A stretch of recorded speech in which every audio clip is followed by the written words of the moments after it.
ಉಡುಪಿ ಶ್ರೀಕೃಷ್ಣ ಮಠದಲ್ಲಿ ಪರ್ಯಾಯ ಶ್ರೀ ಸುಗುಣೇಂದ್ರ ತೀರ್ಥ ಸ್ವಾಮೀಜಿಯವರ ನೇತೃತ್ವದಲ್ಲಿ ನೂತನ ಯಾಳಿ ಲೋಕಾರ್ಪಣೆ ಕಾರ್ಯಕ್ರಮ ನಡೆಯಿತು. ಕೇಂದ್ರ ವಿತ್ತ ಸಚಿವೆ ನಿರ್ಮಲಾ ಸೀತಾರಾಮನ್ ಉಪಸ್ಥಿತಿಯಲ್ಲಿ ಧಾರ್ಮಿಕ ಸಭಾ ಕಾರ್ಯಕ್ರಮ ಕೂಡ ಆಯೋಜನೆಗೊಂಡಿತ್ತು. ಅವರಿಗೆ ಪರ್ಯಾಯ ಶ್ರೀ ಸುಗುಣೇಂದ್ರ ತೀರ್ಥ ಶ್ರೀಪಾದರು ಭಾರತ ಲಕ್ಷ್ಮಿ ಬಿರುದು ನೀಡಿ ಗೌರವಿಸಿದರು.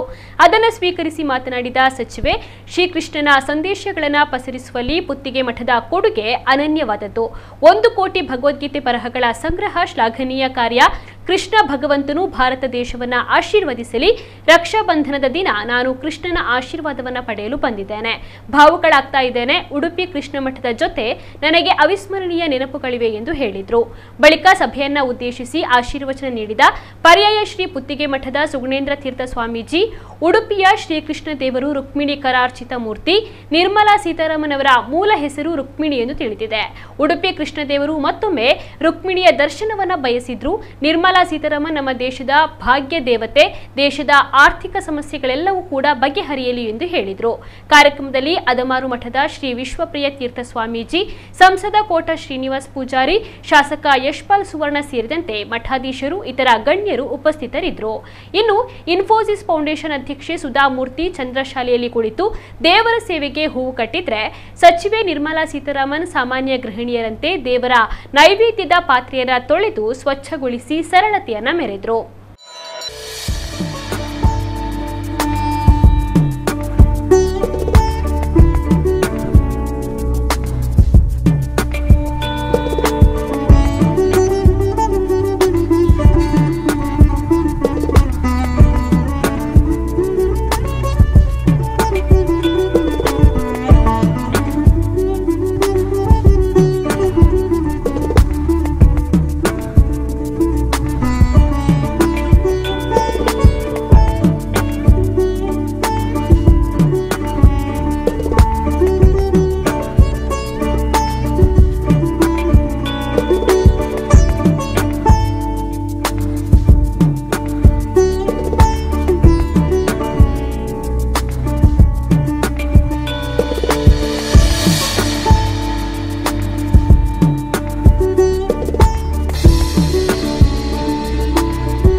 The only biggest support, I would think, are the prayers of the Gurus and the grace of God, grace of Sri Krishna, which will lead us and take us forward, with each one of you keeping Mother India in your heart.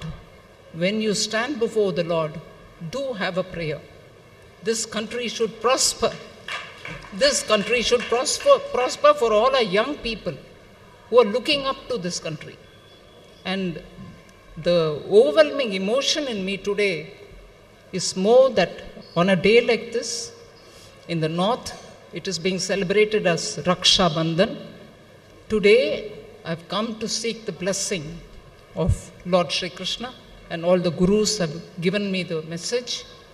All of us together as Indians should be united and serve the country, because serving human beings is serving God. ಒಳ್ಳೆಯ ಸೀತಾಪತಿಯಾಗಿರತಕ್ಕಂತಹ ರಾಮಚಂದ್ರ ತನ್ನ ತ್ರೇತಾಯುಗದಲ್ಲಿ ತಾನು ನಿರ್ಮಲವಾದ ಬಜೆಟನ್ನು ಮಂಡನೆ ಮಾಡ್ತಾ ಇದ್ದಂತೆ.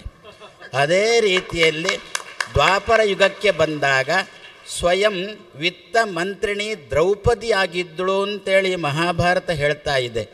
ಅದೇ ರೀತಿಯಲ್ಲಿ ಅದೇ ದೈವ ಈ ದಿವಸ ನಮ್ಮ ಸೀತಾಪತಿ ರಾಮಚಂದ್ರನು ನಿರ್ಮಲವಾಗಿ ಬಜೆಟ್ ಮಂಡನೆ ಮಾಡಬೇಕು ಅಂತ ಹೇಳಿಕೊಂಡು ಇವರನ್ನೇ ತಾನು ಆರಿಸಿಕೊಂಡಿದ್ದಾನೆ. ಆದ್ದರಿಂದ ಇಂಥವರನ್ನೆಲ್ಲ ಕೃಷ್ಣನ ಸನ್ನಿಧಿಗೆ ಕರೆದು ಪರ್ಯಾಯ ಶ್ರೀಗಳವರು ಅನುಗ್ರಹ ಮಂತ್ರಾಕ್ಷತೆ ಕೊಡುವ ಉದ್ದೇಶ ಮತ್ತೇನೂ ಇಲ್ಲ.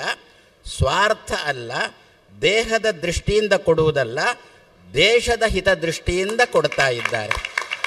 ದೇಶ ಉಳೀತು ಅಂತಂದರೆ ನಾವು ಉಳಿಲಿಕ್ಕೆ ಸಾಧ್ಯ ಉಂಟು. ಆದ್ದರಿಂದ ಶ್ರೀಗಳವರು ಹೇಳಿದಂತೆ ಹೇಗೆ ಆ ಭಾರ್ಗವ ಭೃಗುವಂಶದಲ್ಲಿ ಬಂದಿರತಕ್ಕಂತಹ ಪರಶುರಾಮ ಭಾರ್ಗವರಾಮ 21 ಸಲ ಭೂ ಪ್ರದಕ್ಷಿಣೆ ಮಾಡಿ ದುಷ್ಟರ ಕೈಯಲ್ಲಿದ್ದಂಥ ಸಂಪತ್ತನ್ನೆಲ್ಲ ತಾನು ತೆಗೆದುಕೊಂಡು ಶಿಷ್ಟರ ಕೈಗೆ ಕೊಟ್ಟು ದೇಶವನ್ನು ಸುಭಿಕ್ಷೆಯನ್ನಾಗಿ ಮಾಡಿದ್ದ. ಅದೇ ರೀತಿಯಲ್ಲಿ ನಮ್ಮ ಇವರೂ ಕೂಡ ಭಾರತದ ಭಾರ್ಗವಿಯಾಗಿ 21 ಸಲ ಬಜೆಟ್ ಮಂಡನೆ ಮಾಡತಕ್ಕಂತಹ ವಾತಾವರಣ ನಮ್ಮ ದೇಶಕ್ಕೆ ಬರಲಿ.